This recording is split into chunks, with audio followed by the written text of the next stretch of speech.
Frankenstein, Agent of S.H.A.D.E, number 11, written by Matt Kindt, art by Alberto Ponticelli.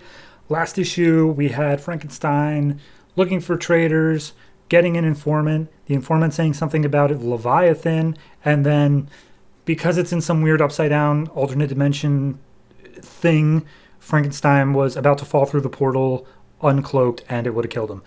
Also, he was having flashes of his previous life or whatever. So this issue picks up, and we see that as Frankenstein was about to crash down into the water, Nina came up with her jetpack thing that allowed them to be enclosed in the protective bubble or whatever. And basically, Nina took a lot of damage from that action, because if you go through this thing without proper gear, you're being torn out from Adam. They have two people, clearly not the proper gear, so Nina got pretty hurt through that. But then they fell through the water and then came out the other side, where Frankenstein is immediately like, all right, get me in contact with Father. Talks to Father Time and says, heard something about Leviathan. We're going to go figure that out now. Nina's hurt. Let her, send the mummy and have him pick up her because she's not fit for this. And at that point, Frankenstein explains that he looked into Leviathan and saw that it had a migration pattern and it was set to come up for air, like right where they are right now, in any time now. And as they're speaking, it comes up for air. And realizing that he can't leave Nina behind, Frankenstein picks her up, follows her over to the thing's blowhole, and then they jump inside. All this while, Frankenstein keeps on having flashes in his head of like a boat and ships and stuff like that. So then we follow inside the Leviathan. Nina and Frankenstein come across like some bugs and they have to attack them. And as they make their way deeper and deeper in, he's like, I'm sorry that I brought you along on this. She's like, no, it's cool. I just want to know how you're feeling. I just want to have a talk with you. And before they can, they stumble across this big city in the middle of the Leviathan. And it's like, this is just like a normal, it's just a normal small town sort of setting. What in the heck is this? And as they make their way through, they see a bunch of people, just regular people walking around. But they find a S.H.A.D.E safe house within the thing. Like it's marked with S.H.A.D.E markings or whatever. So they break in and they are just holding out there for a little while. And they chat, and Frankenstein explains, I'm having visions from the memories of my body parts. I'm not Frankenstein. I am Frankenstein's monster. I don't have a name. I go by Frankenstein, but I may as well be called Hellspawn or Fiend or Abomination or just it. I'm not my own thing. And Nina just straight up says, look, these memories, these things or whatever, you see that they are, because Frankenstein was also made up of parts of murderers and psychopaths and rabid dogs and stuff like that. And he thinks that he is the sum of his parts. But Nina explains no, you're able to recognize this and see the evil, but then also recognize the good in you as well. You are more than the sum of your parts. And Frankenstein's yeah, okay, thanks. You say the right words, but it's not what we're here to do. We're here for a mission. We have to find Satan's ring, and we're going to figure out what's up with this Leviathan.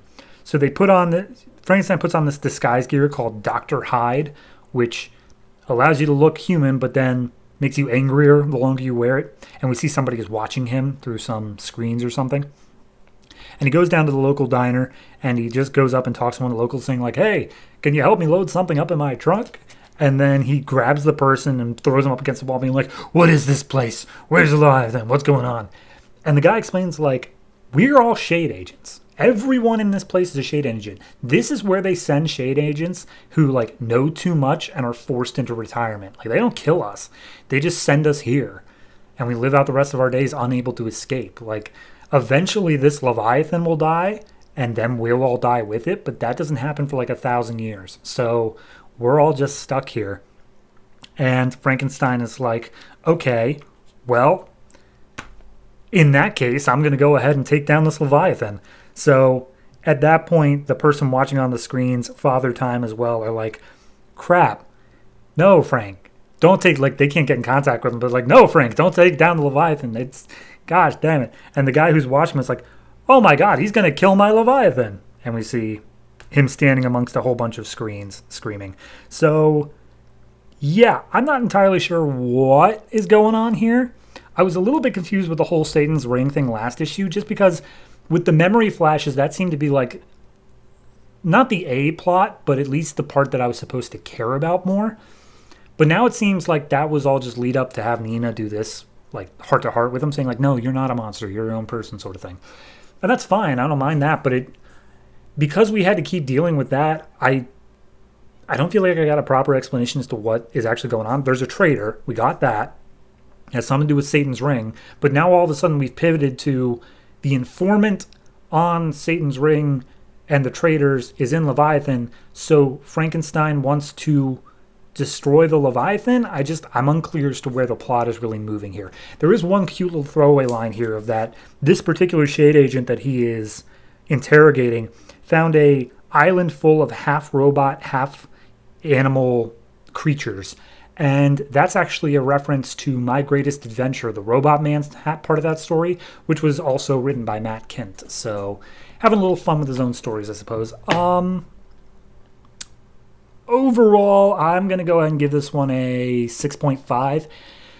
While the story within its own issue is completely like, okay, I get it. When looking at it in tandem with the last issue, I feel like the plot is getting lost somewhere along the way.